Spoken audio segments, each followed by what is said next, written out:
Samsung might be about to make its foldable lineup a whole lot more complicated, in the best possible way. Because according to a new report, the company isn't just preparing the usual next-generation Fold, Flip, Ultra, and Tri-Fold devices for 2027. It may also be cooking up an additional Galaxy Z Fold 9 model built around one specific mission, making video look better. Not camera video, watching video. And if Samsung gets the shape right, this could be the foldable that finally feels designed around how people actually use these things. Here's the big picture.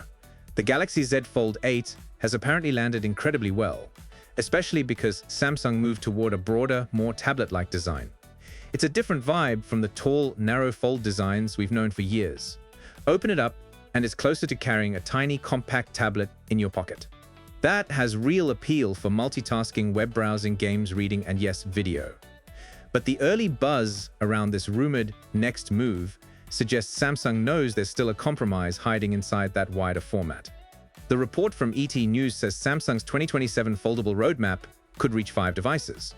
We're supposedly looking at follow-ups to the wide Galaxy Z Fold 8, the Galaxy Z Fold 8 Ultra, the Galaxy Z Flip 8, and the Galaxy Z Tri-Fold. Then there's this mystery fifth product, another wide-style fold, but apparently tuned more aggressively for media consumption. That's a fascinating idea because Samsung could be moving beyond the one-size-fits-all fold strategy. And that's actually huge. Foldables have always asked buyers to accept trade-offs. Want a huge inner panel? Your closed phone might feel awkward. Want a normal phone shape in your pocket? The open screen may not feel expansive enough. Samsung's rumored answer could be to split the difference across multiple models rather than forcing every Fold customer into the exact same screen proportions. Now, what does optimized for video really mean? The key detail is that this new model reportedly wouldn't stick to the Fold 8's roughly 4:3 in a display shape.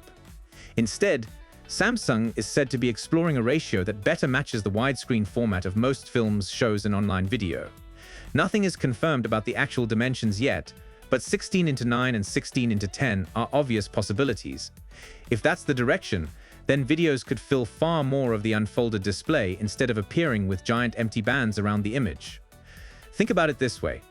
A near-square tablet screen is great when you've got 2 apps side by side, or when you're reading a page full of text. But a cinematic video is a long rectangle. Put that video on a squarer panel and you're not using the whole display. A more horizontal fold could make streaming feel less like video on a tablet and more like a genuinely pocketable mini theater. That is probably the pitch Samsung wants to make. But here's the thing though, screen ratio affects almost everything, not just Netflix. It changes the shape of apps, the comfort of typing, the way games look, and whether the closed phone feels natural in your hand. And the Galaxy Z Fold 8 reveals exactly why Samsung may need a second take on the wide fold concept. After spending nearly a month with the Fold 8, one thing becomes obvious. Everyone gets distracted by the big screen inside. That's understandable. The internal 7.6-inch 2448 by 1848, 120 Hz display is the headline feature. It's the panel Samsung wants you to unfold in the store. It's the one people use to prove that foldables are different. But the smaller outside display is doing far more day-to-day work than it gets credit for. The cover screen measures 5.5 inches, runs at 1248 by 1972, and also reaches 120 Hz. On paper, that might sound like the backup display. In reality, it handles the quick stuff constantly, checking alerts, replying to something fast, scanning directions, controlling music, and knocking out all those little tasks that don't justify opening the phone. It's compact, easy to pocket, and refreshing if you're tired of enormous conventional smartphones. Its 16:10 proportions make it noticeably wider and shorter than the super tall phones most of us are used to. Typical slabs have gone toward thinner formats like 18:9 or even 20:9. The Fold 8 goes in the other direction, and you feel that immediately. There's an adjustment period. Your thumb has to travel differently, and the phone asks for a slightly different grip. But once that clicks, the shape has some real benefits. Reaching controls near the edges is easier, and the fingerprint scanner is conveniently positioned. For a long weekend, imagine refusing to unfold it at all. No opening it for games, no expanding it for YouTube, no using the inner screen for messages, just living on the cover screen for 4 days. That kind of test makes the Fold 8's small display easier to appreciate. It's surprisingly capable, and for people who get fatigue from giant phones, it could be the more appealing half of the entire device. Okay, so here's where it gets interesting. There's one experience where this compact screen really struggles. Typing. The software keyboard needs a certain amount of vertical room so the keys remain usable. On the Fold 8's unusually short cover display, that keyboard ends up consuming around half the available space. And once it pops up, the rest of the app gets squeezed into a tiny strip. That sounds minor until you start noticing it everywhere. Search for a place in Google Maps and fewer suggestions remain visible. Browse music in Spotify, and only a small selection survives above the keys. Open Netflix and the available screen area gets so limited that you can't even take in a complete row of titles comfortably. These aren't catastrophic problems, but they make the phone feel less polished during extremely basic tasks. Messaging is where it becomes especially annoying. In WhatsApp, a long incoming message can get buried while you're composing a reply. If you're writing more than a quick sentence, your own message area and the keyboard together take over so much space that following the conversation gets difficult.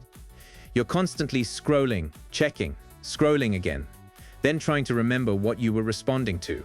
That's not how a premium $1,900 style device should feel. And yes, the larger inner display has a version of this issue too. The keyboard doesn't vanish into the background just because you unfolded the phone. It still occupies more screen than you might expect. Switching to Gboard can shave off a little space, but not dramatically.